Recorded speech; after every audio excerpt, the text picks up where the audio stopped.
Let's get more now on our top story and the potential Israeli invasion of Lebanon, a move that would signal yet another escalation in its conflict with Hezbollah. This development comes just days after the IDF assassinated the militant group's leader in Beirut. International security and intelligence expert John Blaxland says Israel will likely use momentum built over the last week to propel a potential ground invasion. My understanding is that what we're seeing is probably some special forces operations led military movements into southern Lebanon, primed by insights on the intelligence assessments that the Israeli Defence Force would have been making really over the last year now, doing some pattern analysis, looking at the positions where the rockets have been fired from, and looking to probably go to the, what is believed to be very extensive tunnel network where many of the missiles are believed to be stored.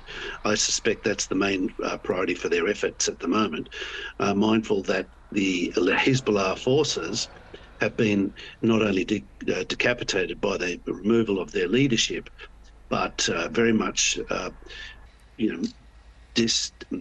put out of place effectively because of the fact that they don't have an effective, reliable communications network anymore.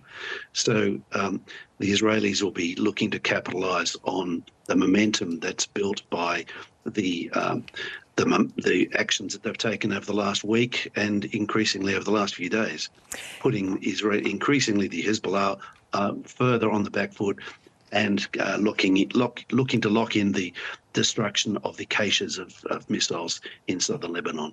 Yeah, so Hezbollah regrouping, as you said, after the loss of their leader.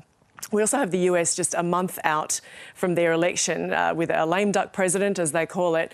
So is now the time as far as Israel is concerned? So I think the Israelis are pretty keen to lock something in before the election. And they're also mindful that there's some momentum here. It's an opportunity because of the fact that Iran has not really acted very strongly in support of Hezbollah.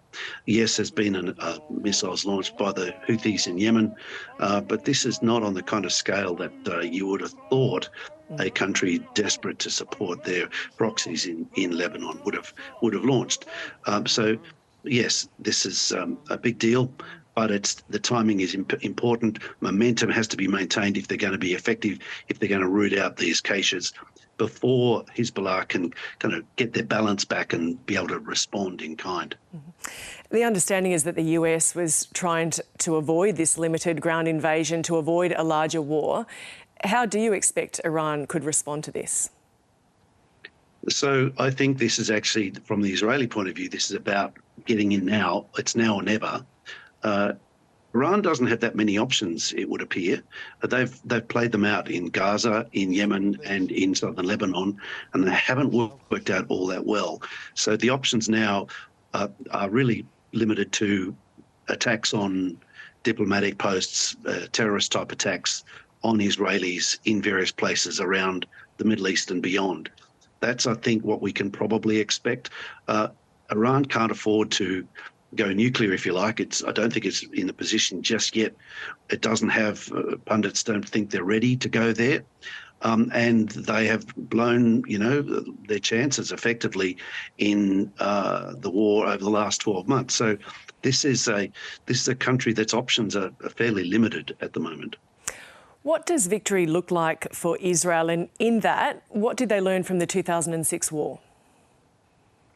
So the Israelis have learned not only from the 1982 invasion, where they went right up to halfway through Lebanon, and the 2006 experience was not very positive because the Israelis really got battered. They got a bit cocky about the way they could operate, and it was a bit of a Pyrrhic victory what happened there. And so the withdrawal from southern Lebanon has been one that has left Hezbollah pretty much with a freedom of action to build its stocks, and that's clearly got to the point now where Israel is looking to counter it. But Israel is now in a position to capitalise on the lessons from the campaign in Gaza as well. So we now have a Israeli Defence Force that's probably as honed as ever, capitalising on the remarkable intelligence breakthroughs that they've had in the last few weeks and months. And so I think there's probably a fair degree of optimism that the Israelis are able to pursue Hezbollah in a way that was probably unimaginable even 12 months ago.